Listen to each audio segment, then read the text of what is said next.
Right, we're back.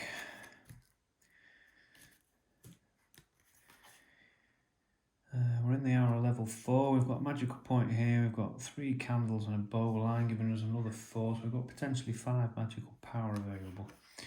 With 2 cards in hand, the Grand Circle and Baphomet, which again, it's too early for these. So we're going to draw another 5. I'm hoping for a Chaucerable because we've got a red card coming up. 5.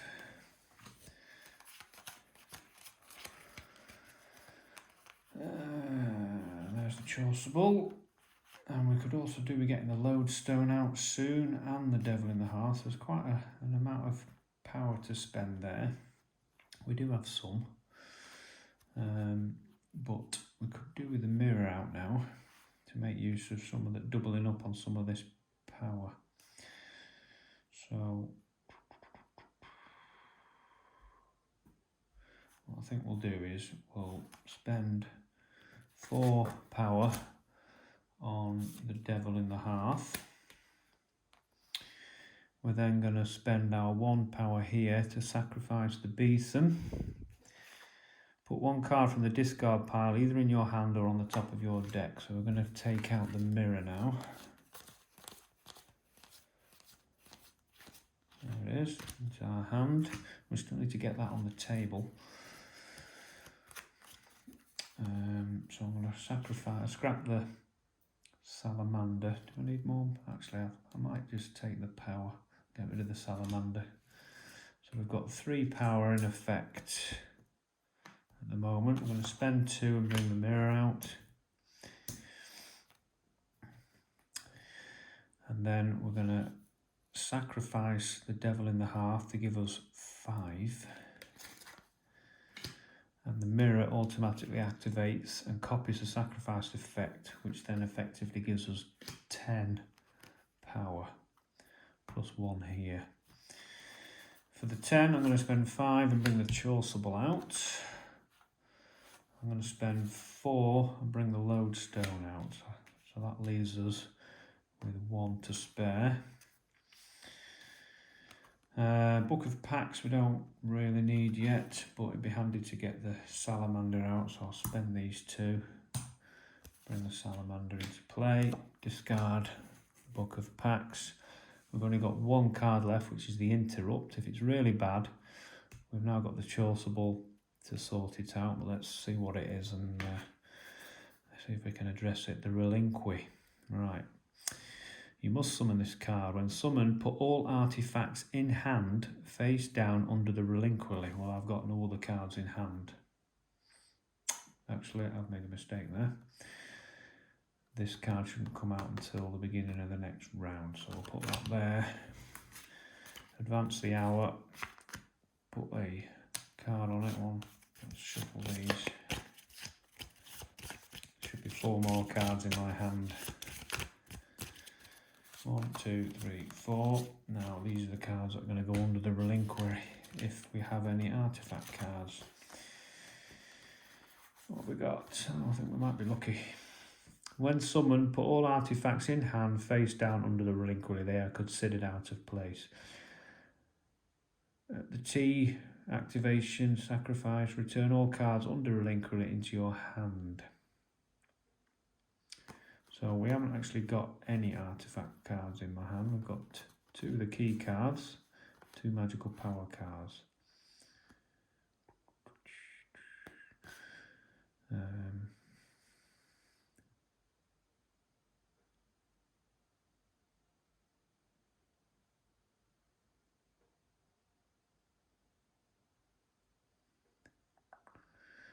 not sure really where this card goes now, because the T isn't necessarily a sacrifice. I should put it here in play. It should have cards under it, but we haven't had any to put under it. We've got 2 candles and we've got the 2 specials. It's a bit early to bring these out still. I could possibly, I don't want the Grand Circle out. I could get the Wand of Power into play.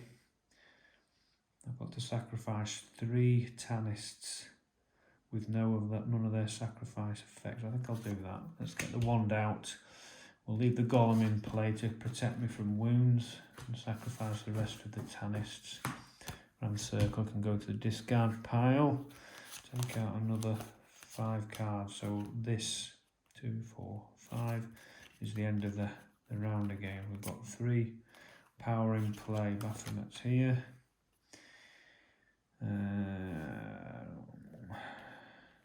We do need 6 for the lodestone. We shouldn't have a problem with that. We've got a salamander and another magical power. We've got bowline, another candle. We've got plenty to play with. Candles and bowline. Book of Packs. I need to get that out as well for the end. So looks like we're going into round 6. I'll get Book of Packs out by spending. In fact, we'll sacrifice the bowline for 2. Sacrifice the wax candle for 1. Gives us a 3 for the Book of Packs. So we've got 3 wax candles in play, and we've got a salamander for 3. That's the 6 we need to summon the Grand Circle.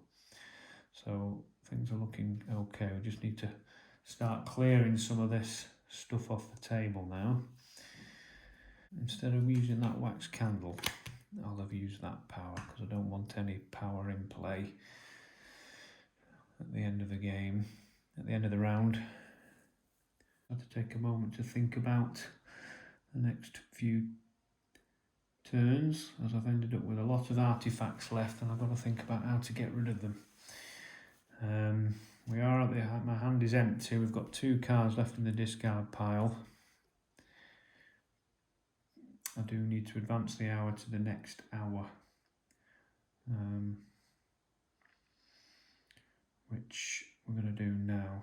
So basically this puts this card in, they get shuffled, and I draw 5, but there's only 3 to draw. So let's have a look what this interference is.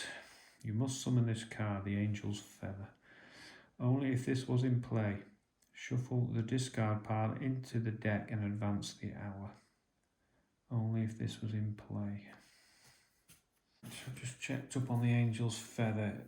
Only if this was in play, shuffle the discard pile into the deck and advance the hour. The fact card says if relinquishing is sacrificed, if the feather is sacrificed from anywhere else as from play, then the T effect does not trigger. So I think if it's summoned and it's on the table, it would advance the hour and we would have lost. However, I'm going to use the Chaucerable to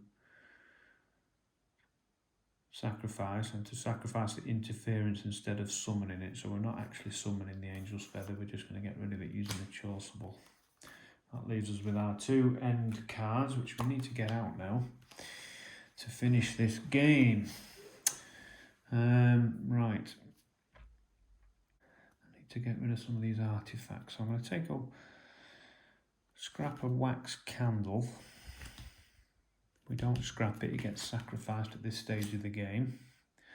And take vitriol into our hand. Draw 2 cards, which I can't do because we haven't got any. At the end of your turn, we have to sacrifice the hand. Right, I'm now going to sacrifice the Weeping Tree and pick these 2. I'm going to sacrifice 1 card in my hand, which will be the vitriol.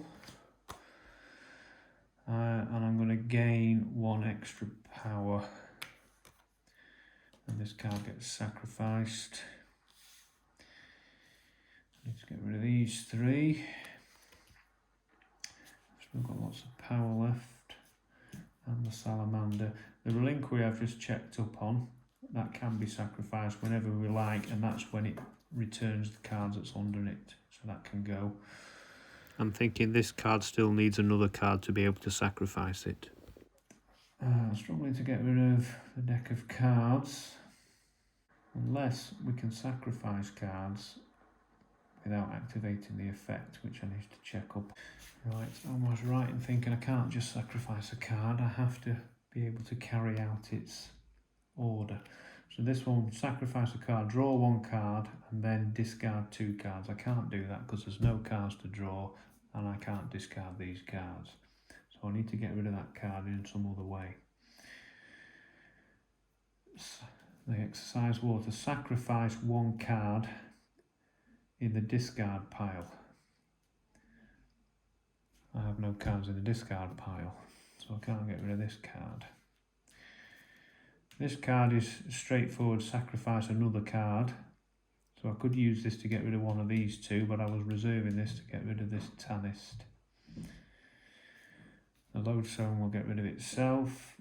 The bell, I have to pay to sacrifice the bell. Name a non-key card, reveal cards from the deck until you reveal the name card, summon it for free and discard all the cards. So I can't get rid of this card either.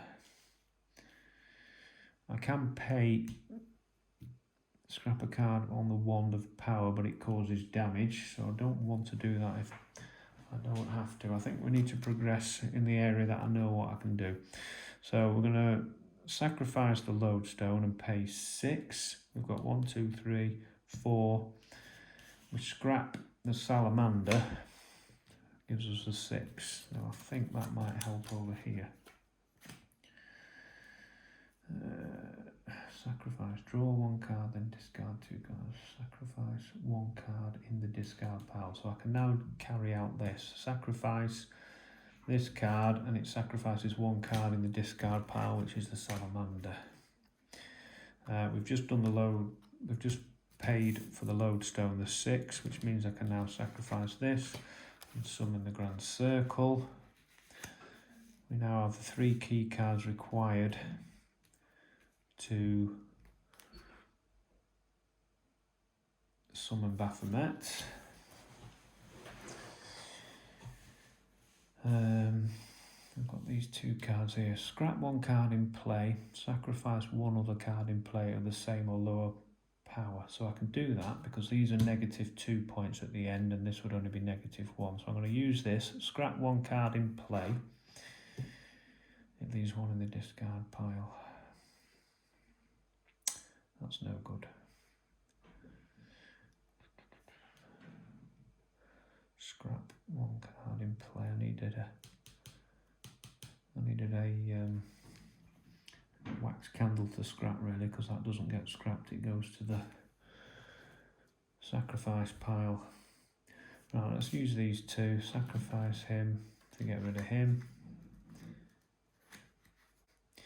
Right, I just want to back up slightly. Before we bring the lodestone's effect in and summon the grand circle, I just want to use this card to sacrifice a Tanist to get rid of these. Now we've got rid of as much as we can before we bring the grand circle out, because the grand circle's effect is quite hard to get round once it comes out.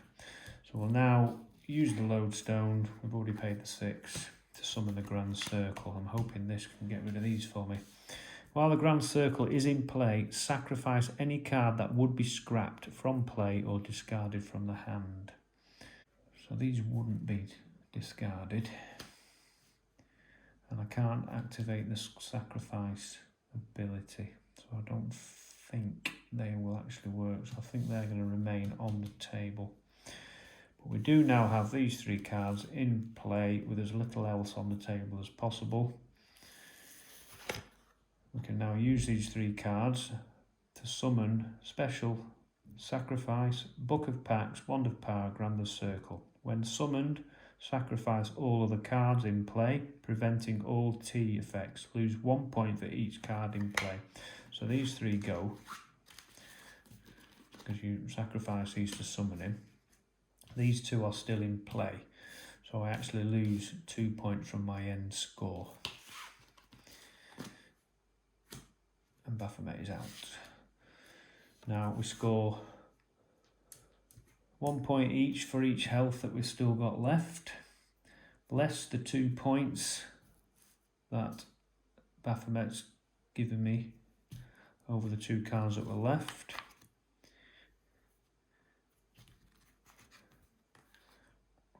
I haven't advanced the hour, we're in the 6th hour. So we get 1 point for the 6 hour. So that's 4 points, less the 2 points for the bell. We've got a little reminder there of how to score at the end. Gives me an end score of 2 points, which makes us a wizard. It's not the highest score I've scored, but at least we've managed to get all the way through and get the Demon Lord out on the table. I hope this video has been of help to some people learning the game. Thanks very much for watching.